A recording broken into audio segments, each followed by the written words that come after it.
again.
Thank you for your patience. The ministers will be here in a few minutes, so we'll get started then. Thank you.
Hi everyone, thank you so much for your patience. As you can imagine, it's a very busy day and we're honored to be joined with our panelists here. We'll also have a few more joining as there are urgent talks going on.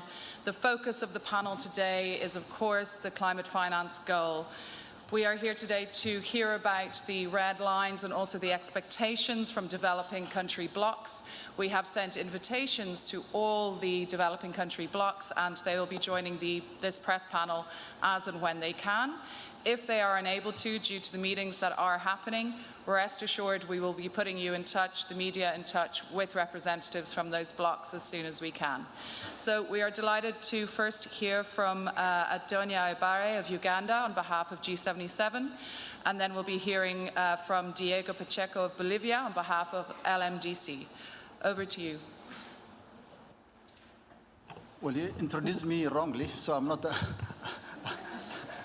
Diego. Mohammed. My name is Ali Mohammed. There's been a lot of movement today. This is Ali Mohammed of Kenya on behalf of AGN. So that is correct. So I represent, oh, he's here. So let's give him a few minutes to, the man she introduces here.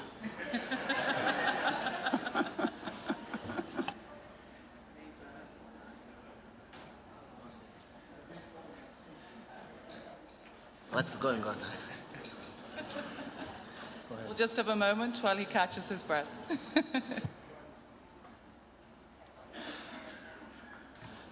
So we are now joined by Ali Mohammed of Kenya on behalf of AGN. We're also joined by Adonia Ayabare of Uganda on behalf of G77 and Diego Pacheco of Bolivia on behalf of LMDC. We are going to start with Adonia. If you'd like to tell us about your expectations and also red lines when it comes to the climate finance goal, as we're due to receive more text in the next few hours. And blue lines as well. Adonia is my name. Ayebare, I'm the chair of G77. These two are my bosses. They will say everything I wanted to say. But to start by saying that the G77 and China have transparently communicated their needs, specifying the exact quantum and quality of financial support required to address climate challenges effectively. However, there has been noticeable radio silence and absence of detailed plans and commitments from developed countries, complicating progress and undermining the negotiation process as time runs short.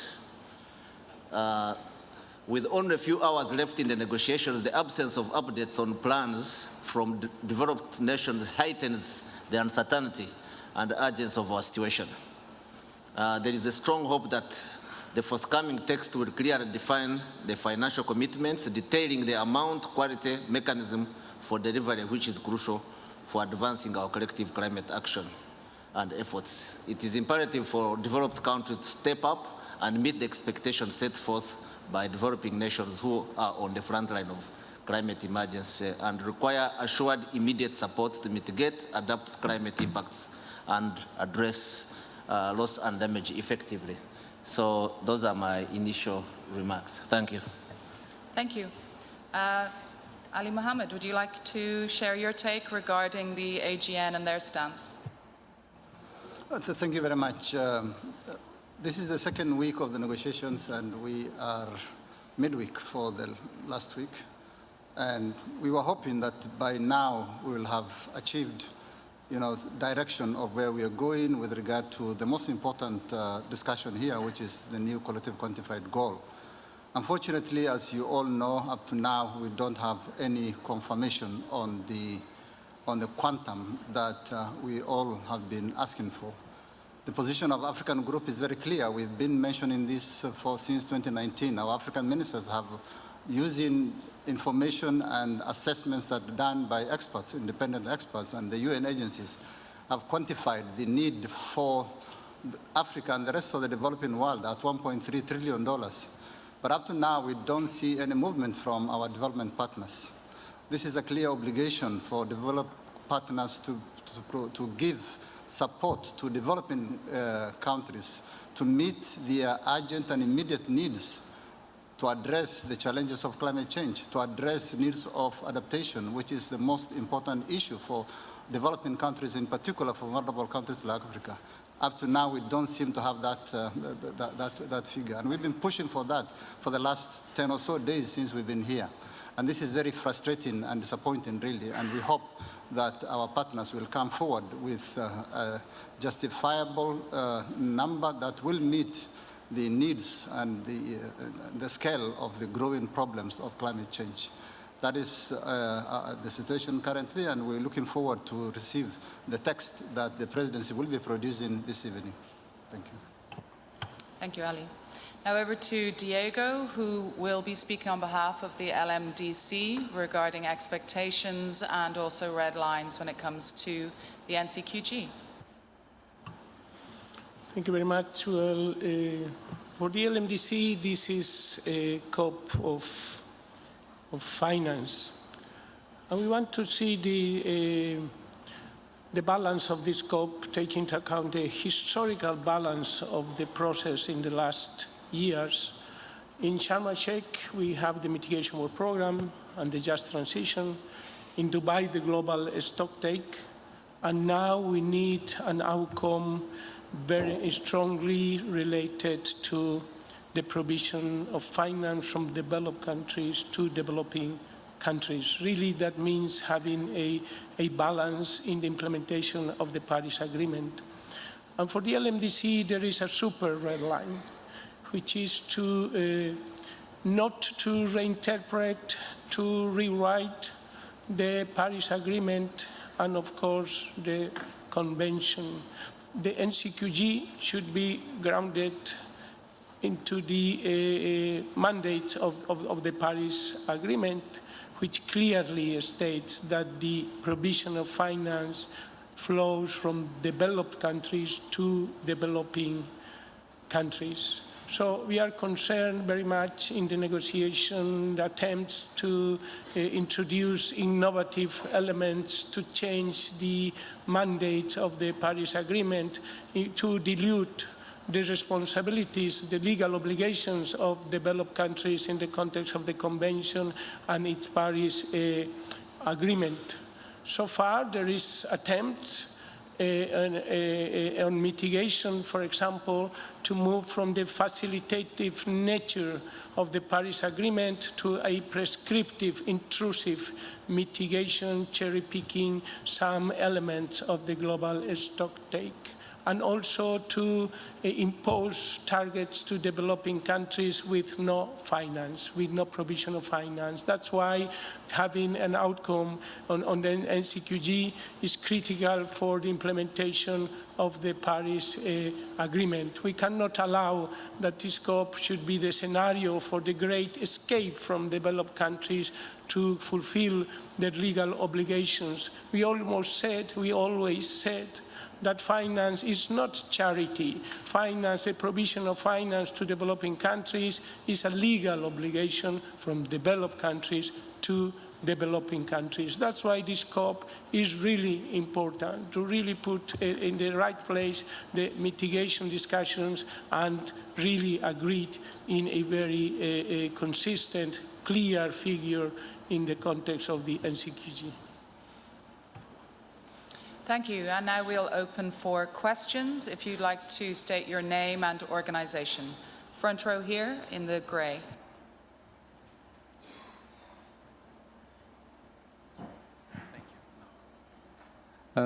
Ivan Kron of AFP. A question for the three of you. How would you respond to an NCQG in a range of 200 billion, let's say?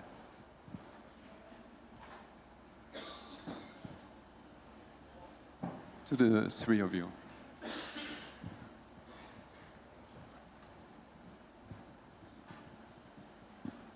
Is it a joke? Oh.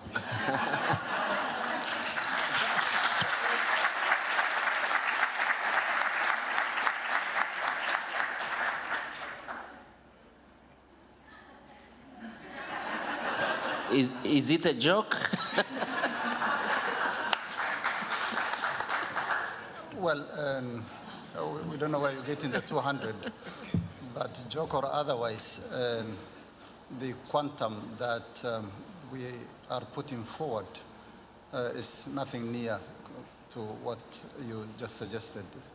And we just saw the adaptation gap report that said that the gap for meeting adaptation needs of developing countries is up to 400 billion. So when the figure that you mentioned, 200, that's why colleagues are asking, is it a joke? If it cannot even respond to the gap on adaptation, let alone other things, that we take it as a very big joke indeed. In the front, please. Thank you. My name is Leon Lidigu from Nation Media Group. Now, 20 years ago, during the 1992 Rio Declaration, it was agreed that development is a right. This right for developing countries has been tramped upon for very many years, and now we are at a point where we need to get the 1.3 trillion for lives and livelihoods to change. So my question to the AGN chair and the African minister perhaps is, are we ready to walk away when we are being given a bad deal?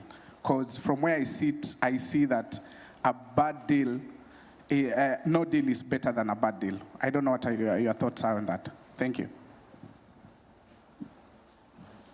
We've come here to negotiate in good faith, and we will continue engaging positively and objectively with all partners until the last minute. And so at this stage, it's too premature to talk about walking out. Thank you.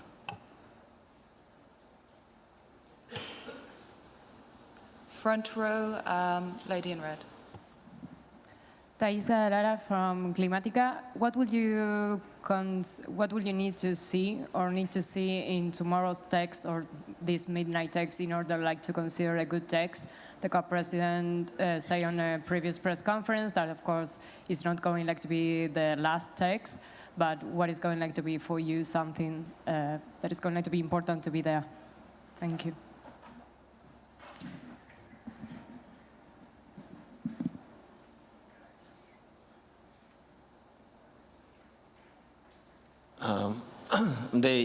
First of all, there is nothing like in this business like a perfect text. But what we need to see is to reflect the demands of developing countries.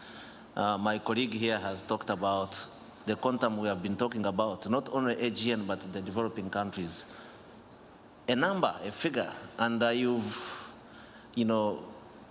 it's in trillions, and it's 1.3 trillion. We need a figure as a headline of the text. Headline. Then the rest will follow. But we need a headline. I used to be a member of the press. The headline is important. It's better than the content. Some people read the headlines. We need a good headline that really talks about a big quantum in trillions. Then we can go into other issues. For example, people have been talking about expanding the contributor base. But as Diego has said, the Paris Agreement 9.1 is very clear. It's from developed to developing countries. But however, and it shouldn't be, the NCQG negotiation shouldn't be need to reopen Paris Agreement. But we can look at another layer in the decision that talks about voluntary, for example, contribution. But that should be after the headline. That's the text that has a headline, a big headline, followed by other clauses. Front row. Thank you. Thank you. Patrick Greenfield from the Guardian newspaper. I have a question for the Bolivian minister. What do you say to European taxpayers who will be footing the bill for some of the countries that you're representing today that have nuclear weapons programs, that have space programs, that are indeed in some cases buying football clubs and luxury hotels in their own countries and calling themselves developing countries in this context? Not all, of course, but what is your message for them it is ultimately their tax money in some of the cases that will be paying for this climate finance? Thank you. I think that the real issue here, well, it is not true that in the world there is no money. There is a lot of money. But we need to reorient the money from the wars to solve the climate crisis could be really the great idea for developing countries in the context of fulfilling their obligations. So I think developed countries should really try to address. They are very creative. They are very innovative in the negotiation process. So they should be very creative at home, really to find the ways to increase the amount of money that developing countries are requesting. This is a critical issue. Political will is very important at this stage. They have the money. Political will is needed. They lack political will, but well, I think listening to developing countries together in unity, maybe we can make the difference. And as Adonia, our G77 chair, is saying, we need the figure, the clear figure. Thank you.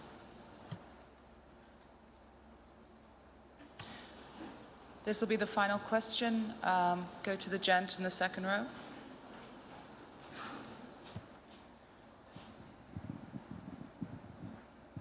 Hello, Josh Gabatis from Carbon Brief. The G77 has been clear that climate finance should be for all developing countries. Some of the developing country groups have asked for specific amounts of money carved out from the total.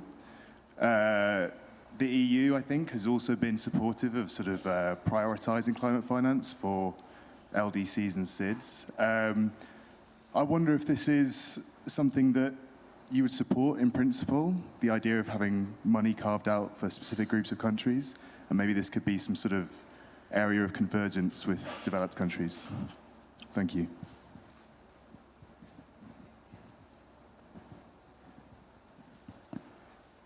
Well, as Diego has said, I don't think it is appropriate to start cherry picking and trying to change the commitments and obligations of the Convention and the Paris Agreement.